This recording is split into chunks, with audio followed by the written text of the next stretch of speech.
New York City, it's the benchmark for success. Believe me, I know. My name is Donald Trump, and I'm the largest developer in New York. I even have a television show. I thrive on energy. This isn't a game. I'm not playing games. Who will succeed? Who will fail? And who will be the apprentice?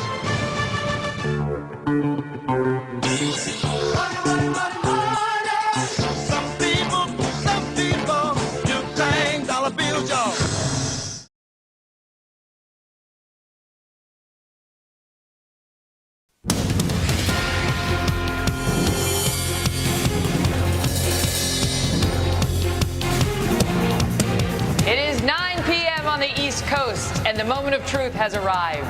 Welcome to the first debate night of the 2016 presidential campaign, live from Quicken Loans Arena in Cleveland, Ohio. I'm Megyn Kelly, along with my co-moderators, Bret Baier and Chris Wallace.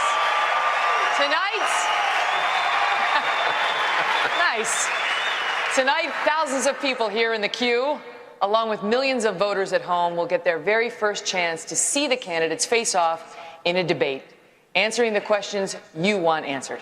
Positioned on the stage by how they stand in the polls. In the center of the stage tonight, businessman Donald Trump. Former Florida Governor Jeb Bush. Wisconsin Governor Scott Walker. Former Arkansas Governor Mike Huckabee. Neurosurgeon Dr. Ben Carson, Texas Senator Ted Cruz, Florida Senator Marco Rubio, Kentucky Senator Rand Paul, New Jersey Governor Chris Christie, and your very own Governor of Ohio, John Kasich.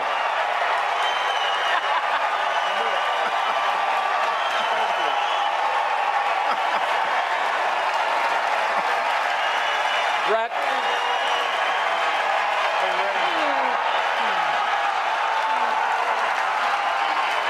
Bret, I think you would call that a home field advantage. It might be. It might be. We'll see. Is there anyone on stage, and can I see hands, who is unwilling tonight to pledge your support to the eventual nominee of the Republican Party and pledge to not run an independent campaign against that person? Again, we're looking for you to raise your hand now. Raise your hand now if you won't make that pledge tonight. Mr. Trump. So, Mr. Trump, to be clear, you're standing on a Republican primary debate. I fully understand. The place where the RNC will give the nominee the nod. I fully understand. And that experts say an independent run would almost certainly hand the race over to Democrats and likely another Clinton. You can't say tonight that you can make that pledge. I cannot say. I have to respect the person that if it's not me, the person that wins. If I do win and I'm leading by quite a bit, that's what I want to do. I can totally make that pledge. If I'm the nominee, I will pledge I will not run as an independent. But and I am discussing it with everybody, but I'm talking about a lot of leverage. We want to win, and we will win. But I want to win as the Republican. I want to run as the Republican nominee. So tonight you can't say if another one of these... This is what's wrong. I mean, This is what's wrong. He buys and sells politicians of all stripes. He's already, Dr. Paul. Hey, look, he's already hedging his bet on the Clintons, okay? So if he doesn't run as a Republican, maybe he supports Clinton or maybe he runs as an independent. Okay. But I'd say that he's already hedging his bets because he's used to buying politicians. Well, I've given him plenty of money. Just to be clear, you can't make it. We're going to move on. You're not going to make the pledge tonight. I will not make the pledge at this time. Okay. All right. The last thing the country needs is another Bush in the Oval Office. So do you understand the real concern in this country about dynastic politics? Absolutely, I do. And I'm going to run hard, run with heart, and run to win. I'm going to have to earn this. Maybe the bar is even higher for me. That's fine. I've got a record in Florida. I'm proud of my dad, and I'm certainly proud of my brother. In Florida, they call me Jeb because I earned it. I cut taxes every year, totaling $19 billion. We balanced every budget. We went from $1 billion of reserves to $9 billion of reserves. We were one of 2 states that went to AAA bond rating. They call me Vito Corleone because I vetoed 2,500 separate line items in the budget. I'm my own man. I governed as a conservative, and I governed effectively. And the net effect was, during my 8 years, 1.3 million jobs were created. We left the state better off because I applied conservative principles in a purple state the right way, and people rose up. Thank you, sir. Mr. Trump, one of the things people love about you is you speak your mind and you don't use a politician's filter. However, that is not without its downsides, in particular when it comes to women. You've called women you don't like fat pigs, dogs, slobs, and disgusting animals. Your Twitter account Only has Rosie several... O'Donnell. No, it wasn't. Your Twitter account...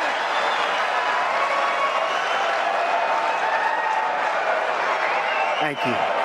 For the record, it was well beyond Rosie O'Donnell. Yes, I'm sure it was. Your Twitter account has several disparaging comments about women's looks. You once told a contestant on Celebrity Apprentice it would be a pretty picture to see her on her knees. You wouldn't have your job if you weren't beautiful. It's very sad. It must be a pretty picture you drop into.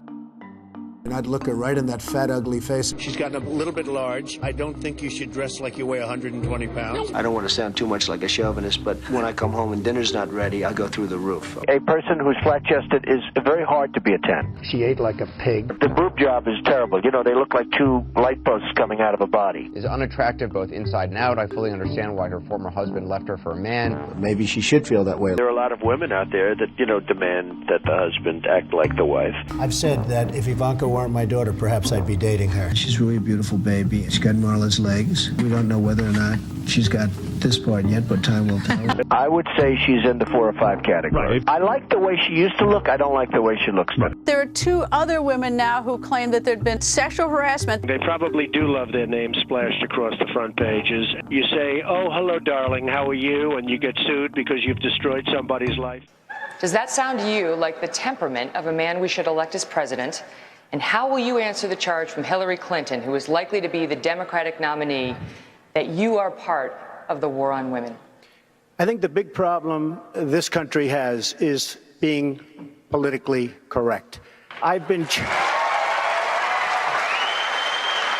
challenged by so many people, and I don't frankly have time for total political correctness. And to be honest with you, this country doesn't have time either. This country is in big trouble.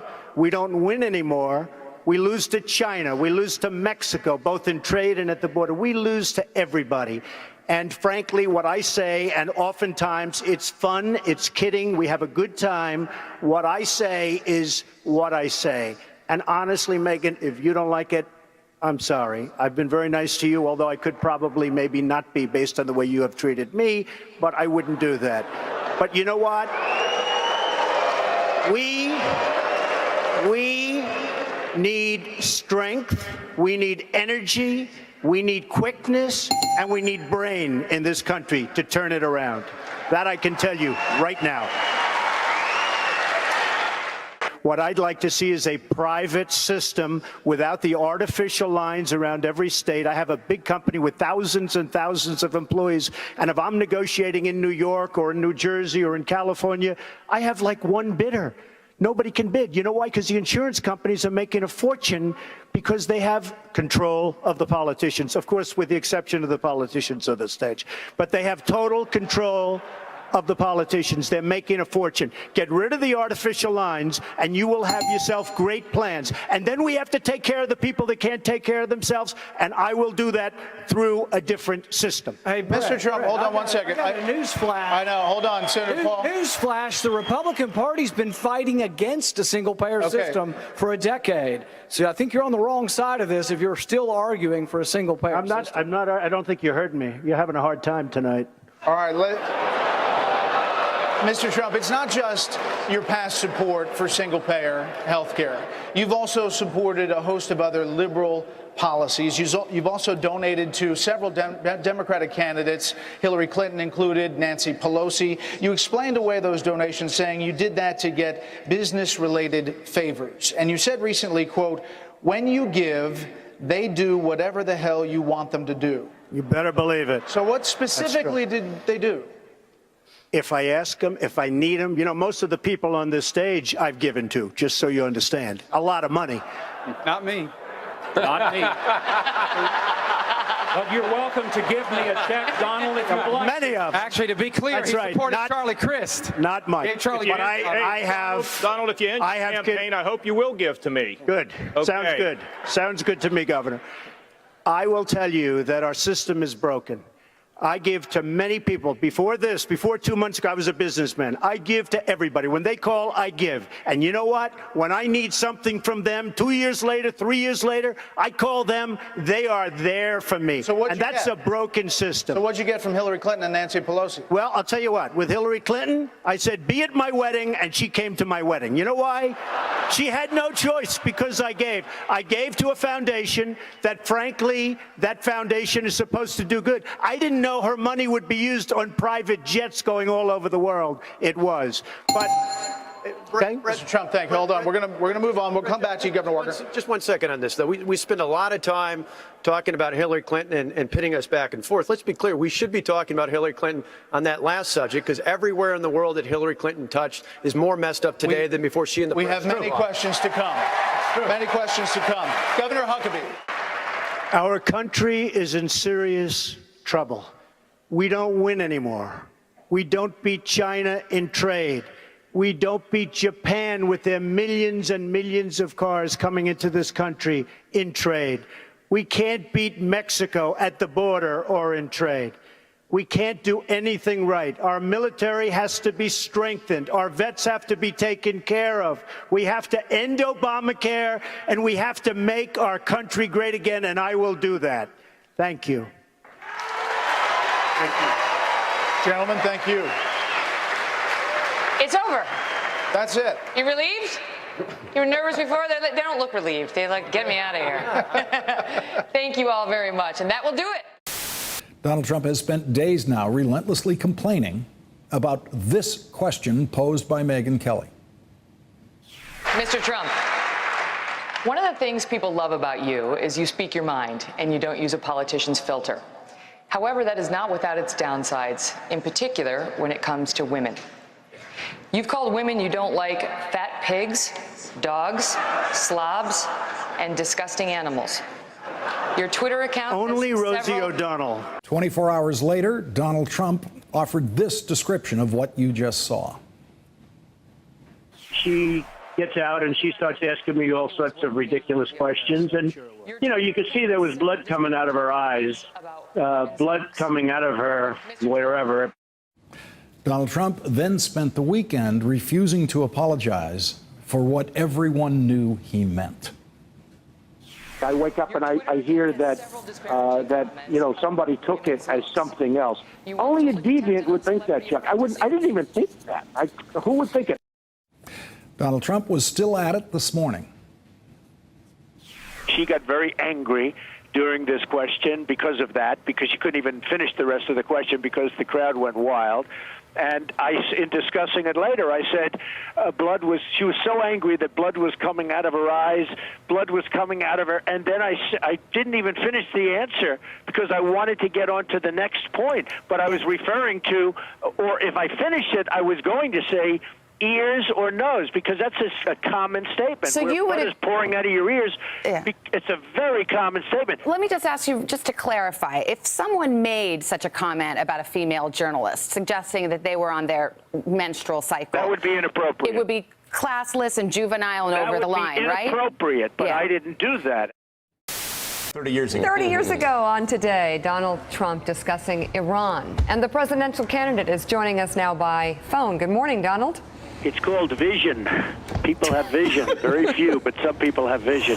Interestingly, if you go back to 2004, take a look at the Reuters articles, and it was actually before that even, but July of 2004, I am the most militaristic person there is. I would have the best military. It said nobody would mess with us. But you go back to 2004 July, and you will see a major article that Donald Trump said, don't go into Iraq, because if you go into Iraq and if you decimate Iraq, you're going to lose the balance of the whole Middle East. Right. And I turned out to be right. So nobody else, very few people can say that. So, Donald, let me ask you, we've been talking this morning about Fox News. Hugh Hewitt was just on, was talking about, said you had a legitimate beef about the questions that were asked. I'm curious, so, I mean, obviously it's not in Fox News' best interest to be in a war with you. It's not in your best interest to be in a war with Fox News. Have you talked to Roger over the weekend? Have you talked to anybody at Fox News over the weekend about trying to find common ground with the network? Well, I don't want to say that, but I will tell you that I don't think Fox treats me well. Hold on a second. You're a straight talker, baby. Come on, help us out. I don't want to say it. Why should I say it? I'm not going to embarrass anybody. Have you talked to Fox News? I've led my whole life has been led on the theory that I do not want to embarrass people. The fact is that I think I don't get treated well by Fox, and that's all right, because look what happens. I don't understand it myself. I mean, I have double-digit leads in every poll. I don't know if you saw Georgia just came out. I'm at 34. And, it's like a lot of good things are happening, so maybe I should just leave it the way it is. The fact is, she asked me a very inappropriate question. She should really be apologizing to me, you want to know the truth. And other candidates have said that. During the debate, and despite what you said early in the morning, Joe, virtually every poll said that I won the debate. You said I didn't win, I didn't do well. And I don't understand how you can say that, because I actually felt, and especially in light of the horrible questions that I was being asked, they didn't ask me about jobs, they didn't ask me about the economy. He's not running for president. He's running for Keep Me Famous. I thought this was maybe some strategy for a new reality show. How should Republicans handle Donald Trump? Ignore him. They all said I'd never run. I announced I was going to run. This guy is not a serious candidate. He's not filed his FEC election papers. Well, he'll never file his form papers. I filed my form paper. He is tapping into something. Don Voyage, it says, Trump is toast after insults. He creates controversy because that in turn creates media, which in turn keeps him in the headlines. The ratings. If I didn't get ratings, they wouldn't be here. I mean, look, it's all entertainment. He's having the time of his life. Donald Trump is God's gift to the Democratic Party, cable TV pundits, and late-night comics. We're all having a Trumpgasm. I'm really doing well. I mean, hey, are we leading in every poll? Every single poll. Putting Donald Trump atop the field of U.S. Republican presidential candidates. Can anyone stop the Trump juggernaut? It's clear that Donald Trump is not what some people think, which is a summer fling. It's the summer of Trump. How good is that for my ego? Total control. Bing, bing, bong, bong, bing, bing, bing. You know what that is, right? The spectacle is great for ratings. It's great. There's a dynamic there. And the fact that he'll call into any show and that everybody will take his calls, has let him continue to eat up cycles. And the other candidates, they don't have the same privileged position where they can't, Marco Rubio can't call up Sean Hannity and say, give me an hour on TV. It's not going to happen, or Jeb Bush or anybody else. Maybe it would. I mean, I don't know if we know that for sure. I think some shows would take phone calls from other candidates, but I think you're right to some degree. There's a unique quality to a Trump interview. You're guaranteed to make some news. He's guaranteed to be unpredictable. It's a great applause line, and obviously they appreciate it.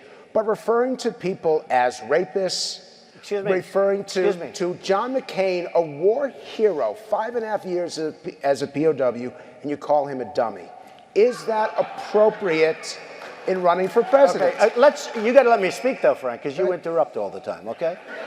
So, no, I know him too well. That's the problem. Let's take John McCain. I'm in Phoenix. We have a meeting that is going to have 500 people at the Biltmore Hotel. We get a call from the hotel. It's turmoil. Thousands and thousands of people are showing up. 3-4 days before, they're pitching tents on the hotel grass. The hotel says, we can't handle it. It's going to destroy the hotel. We move it to the convention center. We have 15,000 people. The biggest one ever. Bigger than Bernie Sanders, bigger than 15,000 people showed up to hear me speak. Bigger than anybody. and everybody knows it. A beautiful day with incredible people that were wonderful, great Americans, I will tell you. John McCain goes, oh boy, Trump makes my life difficult. He had 15,000 crazies show up, crazies. He called them all crazy. I said, they weren't crazy. They were great Americans. These people, if you would have seen these people, I know what crazy is. I know all about crazies. These weren't crazy. So he insulted me, and he insulted everybody in that room. And I said, somebody should run against John McCain, who has been, in my opinion, not so hot. And I supported him. I supported him for president. I raised $1 million for him. It's a lot of money. I supported him. He lost. He let us down. But, he lost. So I never liked him as much after that, because I don't like losers. But Frank, let me get to it. He hit me. He's not a war hero. He's a war hero. He's a war hero. 5.5 years. He's a war hero because he was captured. I like people that weren't captured, okay? I hate to tell you. Do you agree with that? He's a war hero because he was captured, okay? You can have, and I believe perhaps he's a war hero, but right now he said some very bad things about a lot of people. So what I said is John McCain, I disagree with him that these people aren't crazy. And, very importantly, and I speak the truth, he graduated last in his class at Annapolis. So I said, nobody knows that.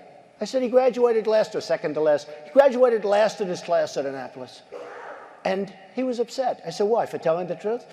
See, you're not supposed to say that somebody graduated last or second to last in their class, because you're supposed to be, like Frank says, very nice. Folks, I want to make America great again. We want to get down to brass tacks. We don't want to listen to his stuff with being politically correct and everything has. We have a lot of work to do. Frank, the other day, Hillary Clinton got up and she said, I didn't like Mr. Trump's tone. We have people, Christians, having their heads cut off in the Middle East. We have people dying all over the border, where I was right, 100% right. We have all of this, like medieval times, and she said, I didn't like his tone. And you know who else said that? Jeb Bush. I didn't like his tone. What does it have to do with tone? We want results. This group wants results. We don't want tone.